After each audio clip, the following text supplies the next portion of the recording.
I played RuneScape's Fresh Start Worlds at launch, and it was a complete waste of time.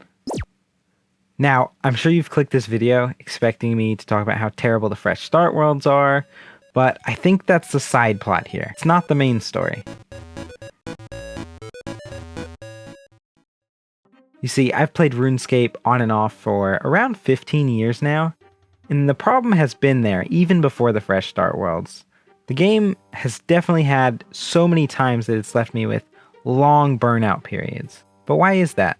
You see, MMOs are definitely known for their addictive properties, even if RuneScape isn't the most addictive game, and I'm sure there are many, many worse. But I think that bad feeling of burnout is very, very common in the RuneScape community.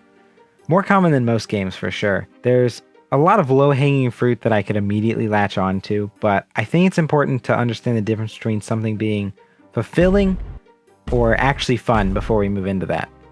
According to the Oxford Dictionary, fun is enjoyment, amusement, or lighthearted pleasure, and fulfillment is the achievement of something desired, promised, or predicted. These are two very, very different things.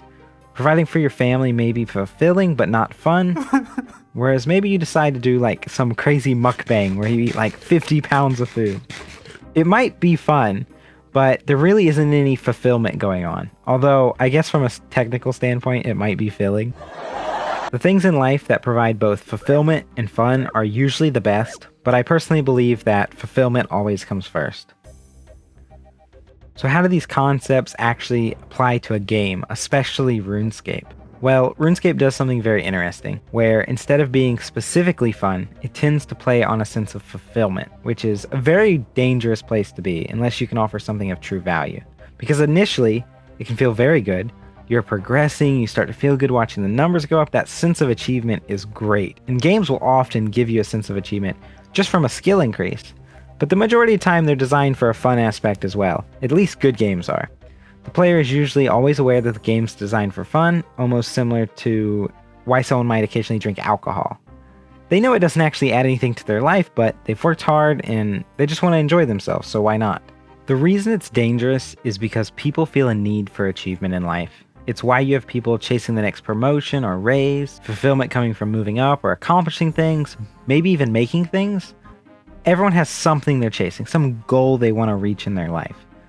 And that feeling you get from these is very, very different from fun. And it's not always fun, but when you feel fulfilled, it's usually far better than fun. So what if a game's mechanics were solely based on this? Well, welcome to RuneScape. It's time for a fresh start. So leveling, gold, and achievements are the three main pillars of RuneScape.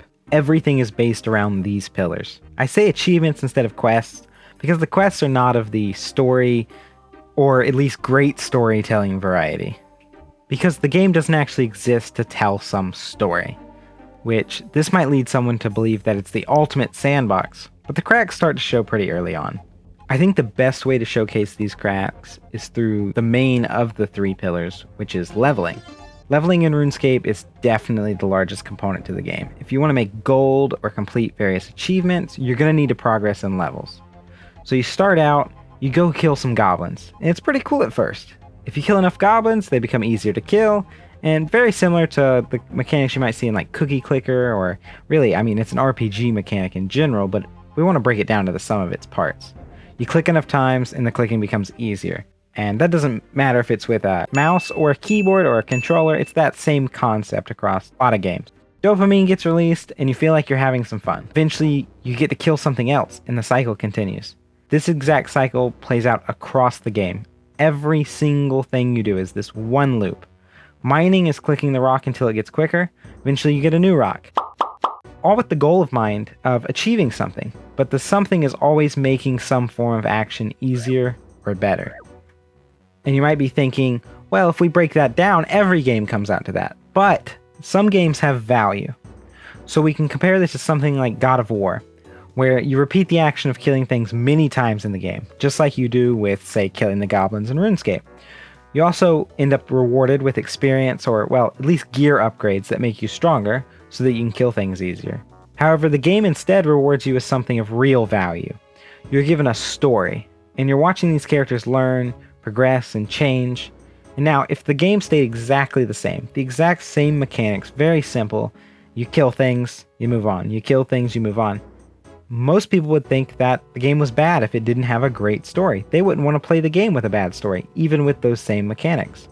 Because in God of War, the main currency is storytelling. Storytelling being something people have been willing to pay money for throughout basically all of known history. A good story can alter the course of someone's life and give extreme fulfillment. But yeah, so maybe you have fun killing some goblins or mining some ore for a couple hours. But what comes next? What is there to keep you playing? This is where fulfillment playing on the wrong things comes in, and definitely where a sense of burnout comes in. Many players, after the initial few hours, will keep going because they like the sense of progression, or they're just competitive. Sense of progression is the most scary of the two, for sure, and can lead to some very, very bad outcomes. When I was younger, I spent thousands of hours in MMOs chasing that sense of progression, while letting real progression in life just slip by me. Eventually, from doing that, you get burnt out. Similar to someone who has chased a dream for years and never been able to really achieve it or get anything from it. You're putting in the work, but there's no big accomplishment. There's nobody that's really going to value this insane amount of time you've sunk into something. Yet, that's exactly what the game is designed to play off of, that sense of achievement and accomplishment. So why fresh start worlds?